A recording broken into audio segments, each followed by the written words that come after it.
We're back for live coverage of the Apex Gaming $2,000 Pioneer Open. I'm Tandy, joined by Ross Merriam. Say hi, Ross. Hi, Ross. This event is a two-slot invitational qualifier to the Apex Invitational next month, as well as a one-slot regional championship qualifier, RCQ, for the February Denver event.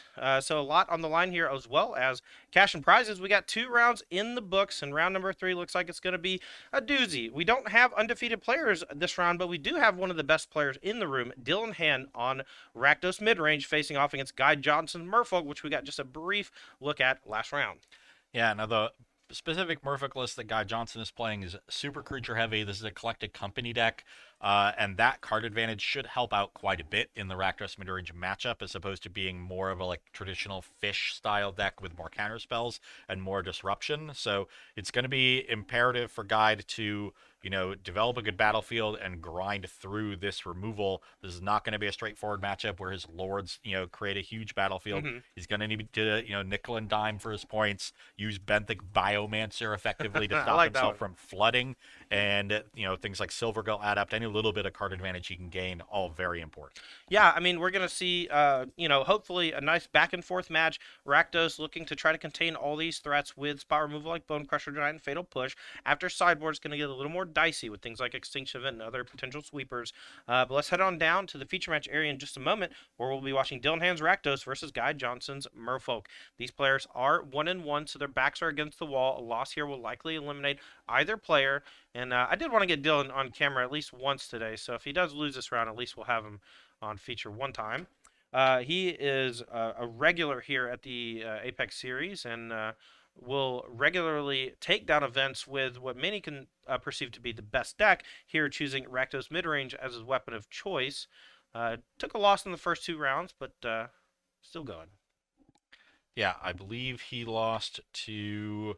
So yeah, Ham actually lost a Rakdos mirror last round to Garrison Fote, our judge from yesterday. Yes. So impressive stuff from Garrison, because Dylan is definitely very experienced with the Rakdos deck, and we saw a guy lose last round to the Orion Bring to Light Beans deck from Scott Doolittle. So both players have been playing a lot of fair magic today.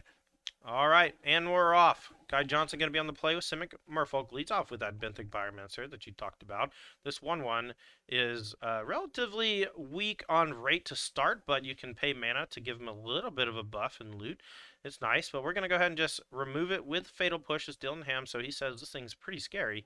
He's going to take care of it before something can protect it. Yeah, normally these Merfolk decks have other ways to put +1/+1 counters on Benthic Biomancer, but I'm not seeing one in Guide's specific list, so he's playing the card straight up. All right, we're going to play this 1-cost 2/2, as long as we control an island, which we do. And that's going to allow for some pressure. Blood Tithe Harvester going to come down for Dylan Ham to potentially check it.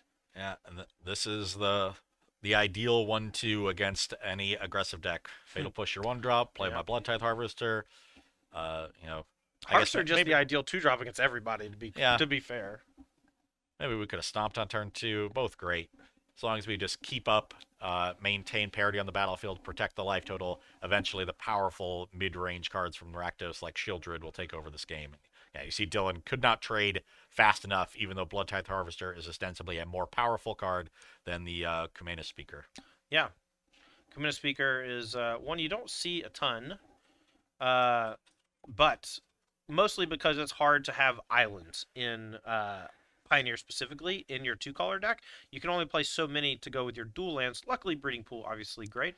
And a few islands here and there are fine, but Kumena Speaker is a nice 1-drop. And it gets buffed if you control another Merfolk, too, so. Right. Good call. All right, here's a stomp on the Silvergill Adept that did draw a card last turn, but now we get to start attacking, and we're starting to hit 4 mana pretty soon here, and we might start firing off some collected companies, but not yet. Here comes a 2-drop. Guide finally getting a little bit of an advantage here, was able to double spell on turn 3, whereas Ham was not. All right. What's this 2-cost Merfolk that Guy Johnson just played? Deep-Root Wayfinder. 2 mana, 2/3. When it attacks, you get to surveil 1 and then return a land. Yeah, this is one I haven't seen in play too much. When it was first previewed, I thought a 2/3 for 2, that reminds me a lot of Sylvan Advocate. This thing might be pretty nice with all those surveils. Not really a ton of synergy to go around here. I would love to see like Mutavaults in this deck. but I don't see any of those to be able to bring back. And there's not really any way to use the extra mana either. Like Benthic Biomancer is a little bit of a mana sink. There's some Vidalian Mindslingers that you can kick now, but maybe just trying to keep the land count low and use a Deep Root Wayfinder as a way to increase your threat density. All right. Well, we have a Ooh. attempted Fable the Mirror Breaker that gets picked off by a Spell Pierce. Merfolk Mistbinder was the play last turn from Guy Johnson. He's building his battlefield. If he has a Hex Catcher or another Merfolk Mistbinder, might start being able to chunk through for some serious damage. Dylan Ham's side of thing does have an unchecked Shoulder of the Apocalypse, which is gaining some life and dealing some damage to Guide along the way. Yeah, so Guide has been able to get ahead on tempo a little bit, double spelling across multiple turns. The Spell Pierce on the Fable is an excellent tempo advantage and has an ostensibly bigger battlefield, but it's all being blanked by this Shieldred. Ooh. And the Simic deck doesn't really have a permanent answer. It's just going to be tempo answers with Merfolk Trickster and the like. So Yeah. I think Guide is going to need to draw a couple more of those Merfolk Tricksters in order to get through and close out this game. Yeah, but even still, Dylan Ham does have a blood token at the ready, and that effectively means 2 more life at any time for 1 mana. The Surveil is going to flip over. I believe this is the Singer, the one that can steal an opposing creature. Yeah, Medallion Mindslinger. It's 1 blue has kicker for green and kicker for red. 1 in a green and 1 in a red. We've got a lot of readers in this Merfolk deck because we don't see Merfolk too often in Pioneer, and the Merfolk that are in Pioneer are often a little bit different than the ones you see in Modern. Now, also interestingly, it looks like no way to pay the red kicker from Guide Johnson's list. You know, you could have had something like Unclaimed Territory. Sure, but then you play fewer islands, so your Kumina speakers are a bit worse. Here's a go for the throw. That's going to knock off the 2-mana Lord. Not too many Lords in Pioneer for these creature-heavy decks. Smash with Shieldred, and now Bone Crusher comes in, and we're changing the tide. Yeah, Guide really needed to not see the Shieldred on the other side of the battlefield this game. If Ham had something else that turn, maybe the tempo advantage that Guide was able to generate would have been more relevant. Also, importantly, Guide has been stuck on 3 lands this game, even through a couple Wayfinder triggers, and has Collected Company in hand. Hasn't been able to fire that one off. All right, we're going to attack, trade with the Bone Crusher Giant. We're going to go back Dylan Ham's way. The Shoulder of the Apocalypse looks terrifying. We have access to Hive of the Eye Tyrant that can pressure as well. We'll see how Dylan Ham wants to navigate this turn. We also have a Castle Lockthwain if we want to try to win a longer game. But Shieldred really incentivizes you to close the game quickly before your opponent can really get back in it. Attacking here exposes Shieldred to a double block. Not sure I love that because it is being the dominant force here on the table.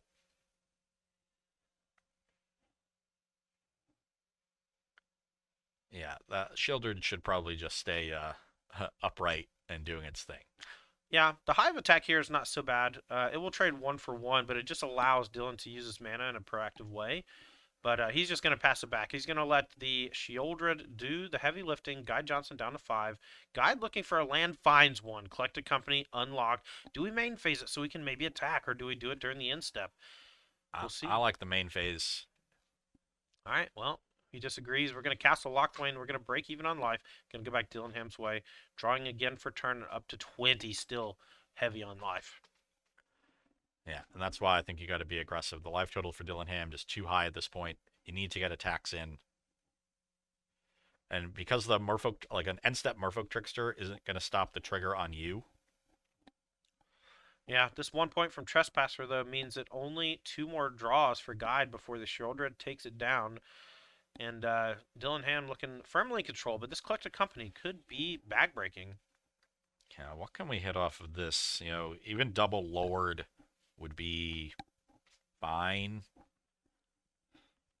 Okay, well, here's the Coco. If we hit Lord and Silvergale Adept and then draw Trickster to play on our upkeep, that would probably be the best possible. All right, here's 2 Hexcatchers. This will buff the team.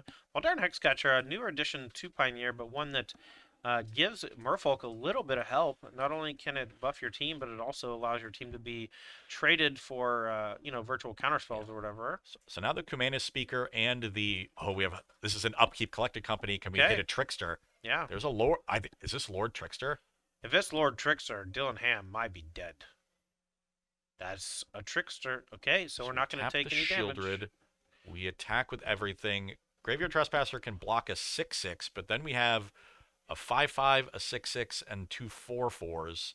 That's only 19, but we still have 2 blockers back. yeah, I like it. and that's with That's with the Hive that's and the Trespasser blocking bigger things. oh I forgot about the Hive. I was thinking just the Trespasser. So that means they can block smaller things, but Right. everything's at least a 4/4 because we have 4 lords in play. So even the 1/1 hex catchers get seen by 3 lords. Okay, a lot of damage coming in here potentially for Guy Johnson, and the Shieldred currently has no card text on it because of the Trickster tapping it and removing it. So these creatures here can all slam-a-lama, deal a bunch, and Dillingham in pseudo chump block mode. Looks like Guy's going to take a half measure here. It's likely going to cost him the game. Well, if we attacked with everything because of the Hive, I think we're dead because Ham can survive with 1 chump block with the Trespasser. I see. Okay. And then the Hive, you attack with Hive and Shieldred. No, that's you're actually fine then because you can double block you can block the Shieldred down and then not have to deal with the trigger. Okay, well, it looks like Dylan is just going to take the damage and then use the Castle Lockthwain on the instep. A big show of strength. Yeah, once again, breaking even on life because he had 1 card in hand to start. He goes up to 2, takes 2 from the castle. Well, if I'm not mistaken, Shieldred has no text right now, so he should Oh be yeah, taking so he still real takes 2, damage. which our spotter saw. Yeah, He went we're from good, 21 we're to good. 19. So interesting that he made that decision later. If he had thought through the turn, he might have thought, "Oh, I'd rather, I'm going to do this. I might as well do it in response to the Trickster trigger." I believe this is 13 coming across, so we're going to go down to 6 with Dylan Ham.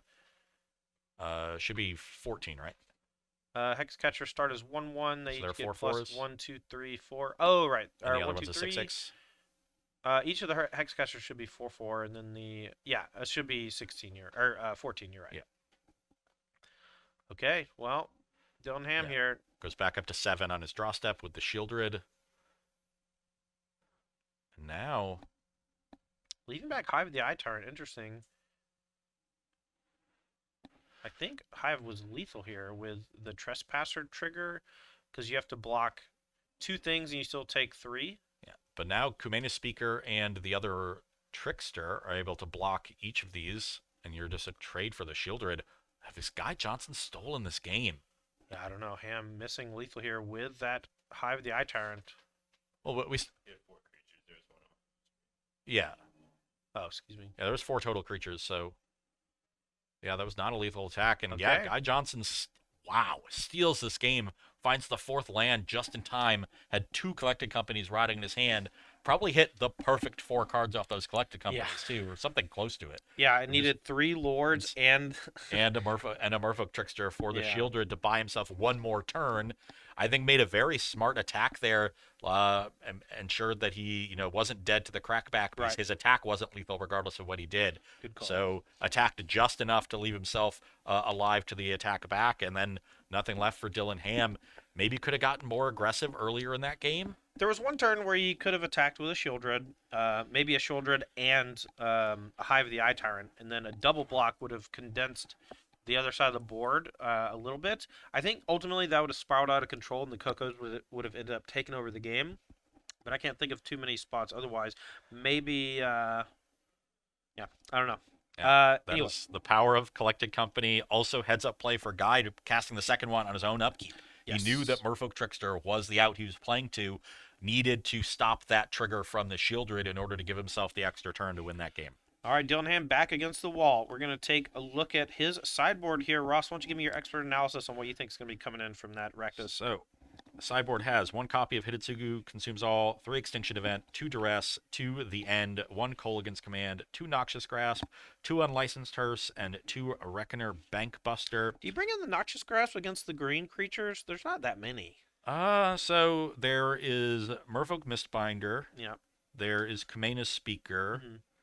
there is Deeproot Wayfinder. Yeah, not many. Yeah. It's one of those where it's like, it's probably not good enough, but it might come in to just create a wall of interaction. Yeah, Dylan has a Duress and 4 Thoughtseize in the main. Those are the cards I'm definitely looking at bringing out and I certainly want the 3 extinction events. But the end probably comes in before any copies of Noxious Grasp. Though the end it's pretty expensive. It is expensive. Things like Hex Catcher also make it quite awkward Yeah, because. maybe Noxious Grasp is better. Mhm. That'll be the question for Dylan Ham while sideboarding here. The one But thing I like about the end for sure though is you're playing against an aggressive deck, right? So at some point you're likely going to be under 5 life, and it only costing 2 in those spots is enormous.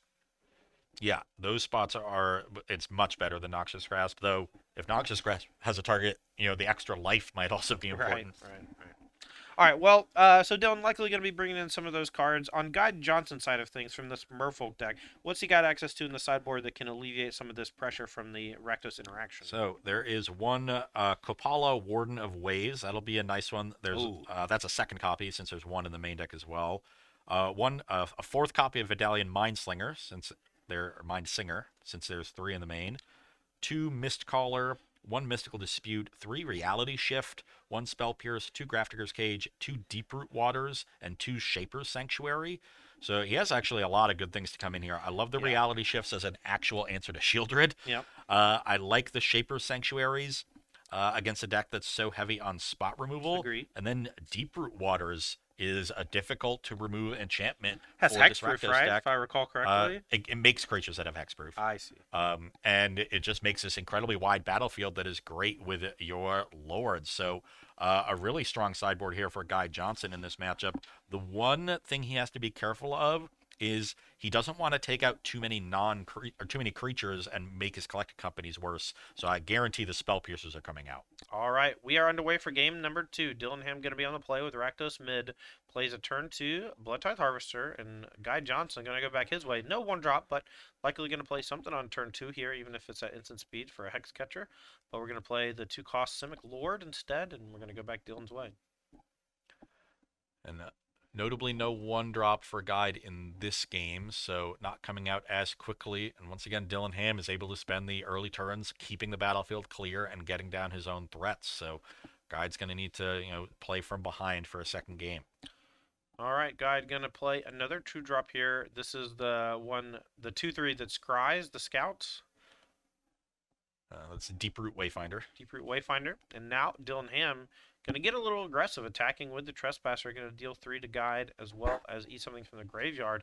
And Big Mama Shieldred the Apocalypse comes down. Gonna start zapping Guide for 2 a turn and gaining 2 life a turn. Very difficult for aggressive decks to deal with, especially when they don't have access to removal. And blue-green, not known for its removal, so gonna need Reality Shift in a hurry. Yeah, and with no lands, Guide only able to play a Shaper Sanctuary on his next turn. Not bad to get this down early, but when you're this far behind on the battlefield, Dylan doesn't even really need removal spells. He's the beatdown right now. All right, we're going to smash in with Shieldred and Trespasser. No targets for the Graveyard Glutton. And then Deeproot Wayfinder not going to block. We're just going to take another big hit down to 5 or 6 life. Yeah, and at this point, the Shaper Sanctuary is a liability. I mean, until you can answer the Shieldred, it is a May, so you don't have to draw the cards, but then it's just a blank piece of cardboard. Well, look. Things did not go well for you this game. That's all. No.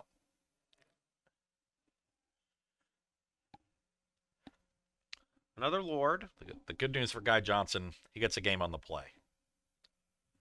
Okay, Colgan's command gonna smash the Lord, make Guide discard a card probably, and if Guide draws a card, he's gonna take 2 from Shieldred, which he does.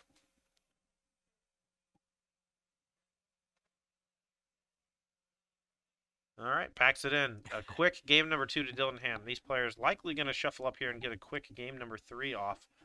Seems like neither player really wanted to sit at the table too long, just firing them off. We watched Guy Johnson last round concede pretty early against that Omnath deck, but when you're playing a Simic all-creature deck, you know when the game is over. That's fair. We used to call that in the business, Rhino Overturf coined it, a tight concession. Yeah, I mean, he was very far behind it in the first game as well, but the collected companies gave him an out, so he kept playing. Didn't have those in hand last round playing against the Yorion deck, so the writing was on the wall. It was right on the wall in that game too, and The writing is maybe make 4 land drops this game so you can collect a company on turn 4, or cross your fingers that Dylan doesn't have turn 4 shielded for the 3rd game in a row. Yeah. The one of the cool things about collect the company decks is you have to find the balance between lands, threats, and non-creature spells in your deck. And normally you go somewhere around 22 to 24 lands. You go somewhere between 28 and 32 creatures, and then we have 4 collect company, and then some number of non-creatures hiding around in there somewhere. It also makes sideboarding more difficult. There's a couple of different issues that come up with these collect company decks, but one that comes up regularly is lacking lands. Yeah, and looking at Guide's list, has 23 lands in the main deck, as well as a Glasspool Mimic. Okay. So effective 24. Those are a nice card to hit sometimes off a collected company, Yep. and doubling as a land is quite good in these Yeah, decks. I'm almost surprised there's only 1 copy. Same. And it has 31 creatures in the main deck. As we went over the sideboarding before game 2, if all 3 reality shifts, the 2 deeper waters, and the 2 shaper sanctuaries come in, and you cut 2 spell pierces and 5 creatures, then that brings your creature count to 26. I wouldn't be surprised if he shaves a land in this matchup. All right, we are So, underway here. Go down to 1 Ottawara. Sure. Keep that creature count up for both Collected Company and Deeproot Waters.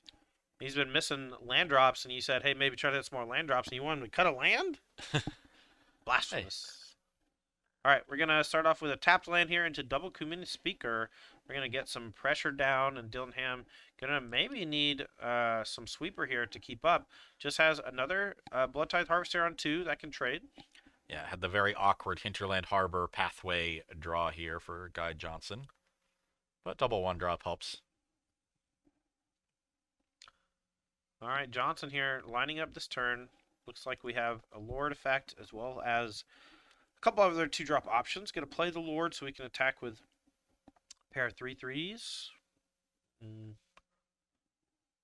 Guide going to go ahead and offer the trade. That's going to protect the Lord if Dylan wants to take the trade. He says nope. Interesting.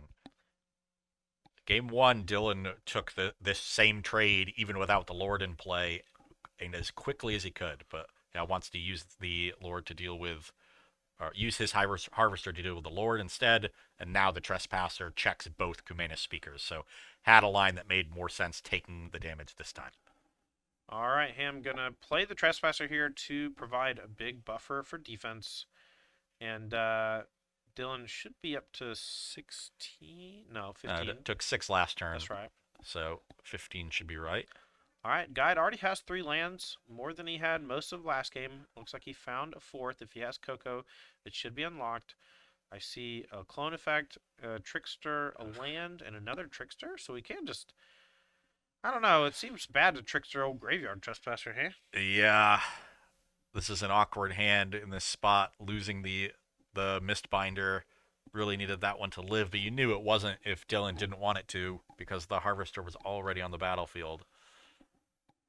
All right, we're going to pass it back with no play, because if we play the Trickster, I believe it can only target opponent's stuff, and I believe it's a forced target, and so it would force Guide to either discard a card or do nothing. Yeah, even if it's even on May abilities, you have to choose a target. Right. All right, Guide picks up, looks like maybe a Silver Gill Adept, so we could lead off here with that and draw a card. That is a nice one, though. Probably tap the Besaju instead of the Hinterland Harbor. Well, you know. Reveals one of the Tricksters. I think there are 2 green-only sources in play. I believe that pathway is on green. Yeah. He did play 2 Kumina Speakers on turn number 2 with it. Good call. All right, and we're going to play another land here. It's a blue source. It's the, oh man, not Jawari. It's the flip card. Glasspool Shores. Glasspool Mimic turns into Glasspool Shores. So Guide really needs to find and stick a Lord here. Get these 2 power creatures up to 3. Also needs to play 2 spells to get us back from night into day. So right now the Graveyard Glutton's at 4 for us. You're 2 power away from being able to attack into it effectively. Yeah, I do think that the longer the game goes, Guy Johnson, you know, if he's not getting his stuff blown up and swept, it does favor him thanks to those collected companies. The cards like Shoulder It out of Dylan Ham's deck, they obviously can elongate the game when you're behind, but when you're ahead, it usually closes the game quickly as well. And so Guide here just has a ton of time facing off against Glutton. Okay, so Mindsinger going to be able to take the Goblin Shaman token, Gimme, gimme. but we did this before casting the Shaper Sanctuary that we just drew, so a removal spell will just cleanly answer it.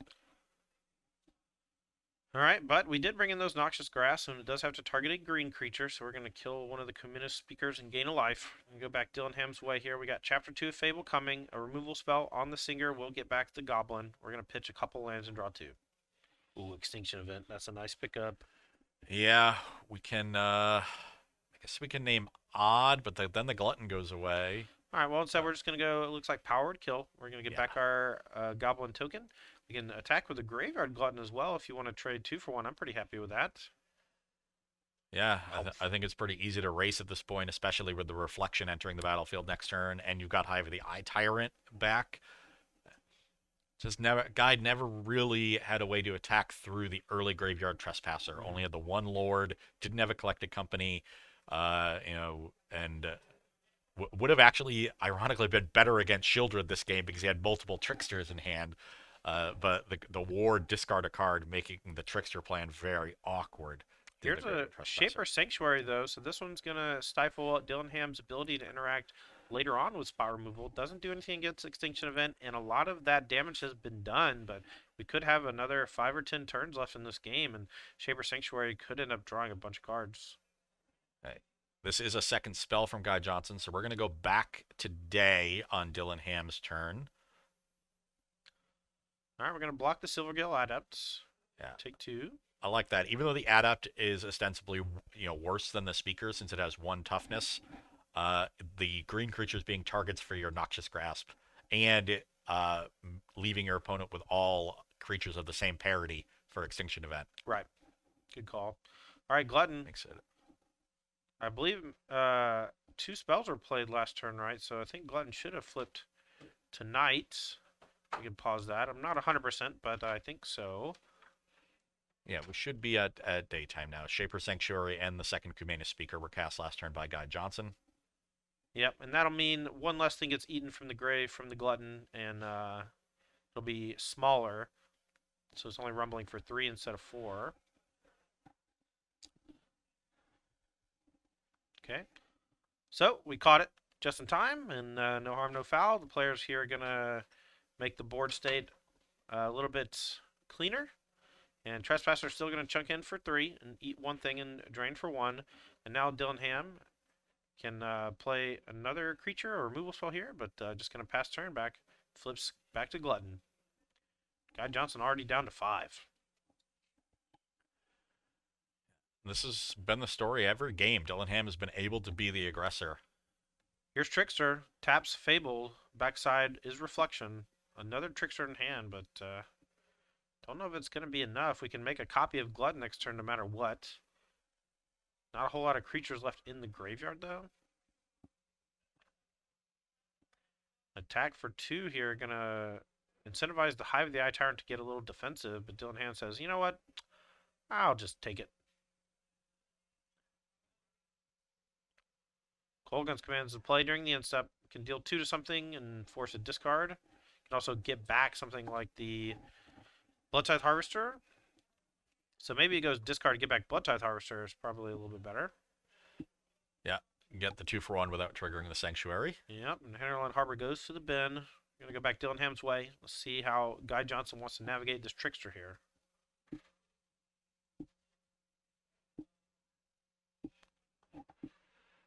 Okay, Glutton gets the copy treatment. No interaction here for Guide. Comes in and eats the graveyard. And now, gonna get aggressive. Here's Noxious Grass. Balk. Gonna fire up the Hive instead. Don't want to give him a card off of that Shaper Sanctuary. 4, 8, 9, 10, 11 coming in. Guy Johnson defeated 2-1. Dillenham's tournament still alive. That was a nice back and forth there between those 2 players. A back and forth that ended in both games when Guide was not able to produce Collected Company. He won the game, he cast 2 of them. He lost the games where he cast 0 of them. Collected Company decks tend to be pretty night and day when they draw their namesake card versus Yeah. when they don't. It's one of the reasons why I thought Angels would pick up more in popularity over the last year when they added Kayla's Reconstruction. It effectively gave them 8 collected companies, and so they would have that very regularly. And I've spent a lot of time brewing with various band decks in an attempt to play for effectively 8 collected companies with Kayla's Reconstruction, but it's hard, man. Yeah, well, fortunately, we only have one Angels player in the room because that deck Ooh. takes forever to win games. Sometimes, but sometimes it doesn't because all its stuff gets +4/+4. It smushes you in the air. Yeah, it can definitely turn things around quickly. All right, well, that's going to do it for round number 3. We don't have any more backup feature matches to bring you. This might be a little bit of a longer break since our feature matches ended pretty quickly, but Pioneer is a fairly fast format. And when the next round is ready, we will be back with live coverage of round number 4. That's Ross Merriam. I'm Tandy. We're here giving you live coverage of the Apex Gaming $2,000 Pioneer Open, and we'll be back for round 4 in just a few.